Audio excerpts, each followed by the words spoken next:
بسم الله والسلام على رسول الله. السلام عليكم. توجور خوكم عبد الرحمن.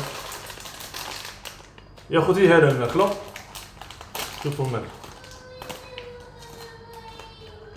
هذا شوفوا الماكلة، شوفوا الماكلة كي دايرة خوتي. ها شكون الماكلة كي دايرة. شوف الماكلة اللي تشريها مصدر كما نقولوا، تشريها من عند واحد السلعة تكمل ليه صاي خوتي عندكم الماكلة كي دايرة.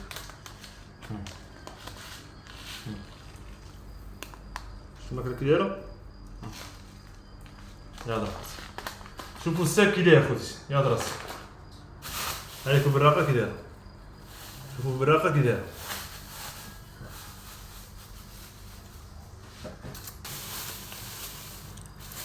هاي البراقة خوتي، يلا شوفوا بالراقة كي دايرة. شوفوا بالراقة كي دايرة. شوفوا بالراقة كي دايرة.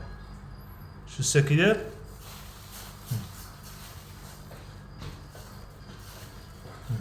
ندير شوية ساك، شوية ساك وناطيره. هذه هي الماكلة هايلة. كان معكم خوكم عبد الرحمن توجور. شاشرو مرحلة تغيير الريش، مرحلة تغيير الريش هي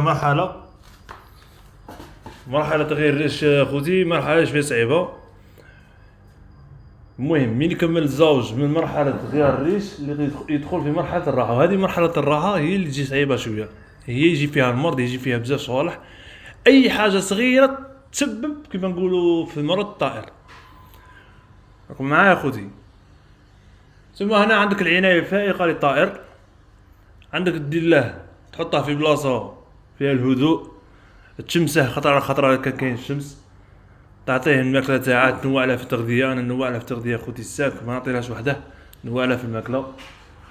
وهذه هي خوتي. كان معكم خوكم عبد الرحمن. شوفوا الماكلة كي دايرة تكون عندكم، شوفوا الساك كي داير الله يبارك. شوفوا ما شاء الله، قول مقلي اللهم بارك. شوف كي داير.